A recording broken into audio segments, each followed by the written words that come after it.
It's just in. The Lynx go up 2-1 on the Sun. And Napheesa Collier was a huge reason why for the W.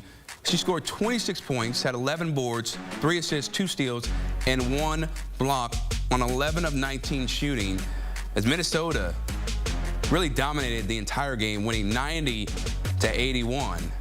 That's impressive considering how great of a defensive team the Sun are. But on this night, Connecticut, they shot terribly from the field, particularly Marina Mabry. She was 6 of 20 from the field, 1 for 11, just 14 points. Brianna Jones had a great showing, 21 points, 8 of 13 shooting, but she got in foul trouble, so that plagued them, and they did not shoot the ball well as a team, just 41% from the field, 15% from three-point line.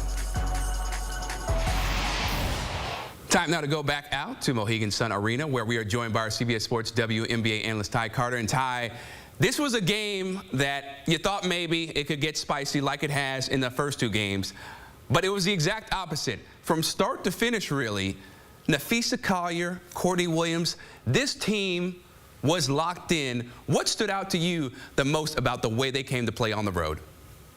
Man, what I really loved about the Minnesota Lynx in this game was the fact that they established Napheesa, and she made it a point that she wanted that basketball early and often, specifically in the first quarter and the first half. She had 16 first half points for the Minnesota Lynx and then went on to have 26 points and 11 rebounds, which was huge for them. We talked about in game 2 how she had just 9 points, but big time players like her, who you talked about, had a very MVP caliber season, maybe would have got it if there wasn't a player on this earth named Asia Wilson who just dominated the entire league. But man, that really stood out to me. And then the strength in numbers, there was such a balance. I loved how when you thought Connecticut might make a run, here comes the Minnesota Lynx with an answer, specifically Courtney Williams. She hit some big shots. The pull-up game was right on point for her. Yeah, Courtney Williams, the mid-range assassin, right? A master at that. Alana Smith on defense.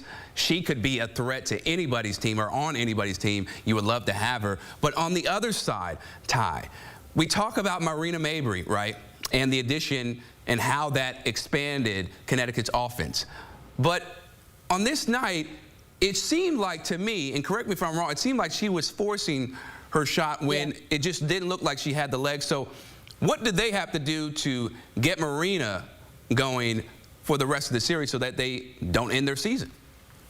Yeah, I mean, with all great shooters, you know, sometimes you have your nights. It was a force, though. Going 6 for 20 from the field is just not ideal, especially in a game 3 where you're trying to go up, you're trying to take the lead. As for her, I think next time out she's going to have to work her way in and then try to go back to the three-point line. You mentioned it in the open. The Connecticut Sun as a team, they shot just 15% from 3. Through the first 3 quarters of the game, they shot just 13% from beyond the arc, and it just wasn't pretty for them out there. So I think for her, it's going back to those basics. They teach you it when you're in grade school. You go in, you try to get fouled, you feel good at the free throw line, and they didn't, do much of that tonight. So I think that's going to be the turning point for them. And then also Connecticut. Another downfall for them was their bench. They only had 4 bench points in this game. Veronica Burton had 2 of those points. And then the Minnesota Lynx, on the other hand, their bench came in and gave them 16 points. So that was such a boost.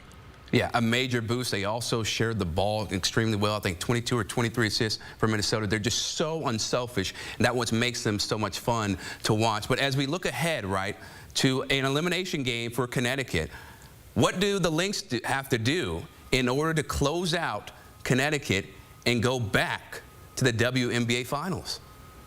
Every single thing that they did tonight. But I think the huge factor was they got Bree Jones in foul trouble. She had a phenomenal game, right, with 21 points. But in the third quarter, it was 4 minutes and 22 seconds left where she picked up her 4th foul. And coach had to sit her on the bench. And for those 4 minutes and 22 seconds, they lost production from inside the post. They had to put in Olivia Nelson-Adota, who's not an offensive threat.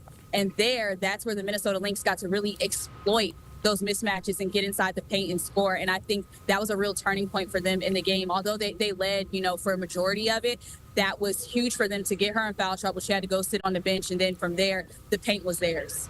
Absolutely. So now the Lynx, 1 win away from going back to the WNBA Finals for the first time since 2017. And for Connecticut, they have their backs against the wall, so they will need to come out desperate and hungry. Tykera Carter, always a pleasure talking to you. Thank you. But again, here's a look at the Lynx finals appearances all time. As we mentioned, 2017 was the last time they made it to a finals, and that's the year they beat the Sparks in 5. And now they are 1 win away from their 7th finals appearance in franchise history. A very storied organization, and they are on the brink of doing something special when a lot of people did not expect them to be in this position whatsoever.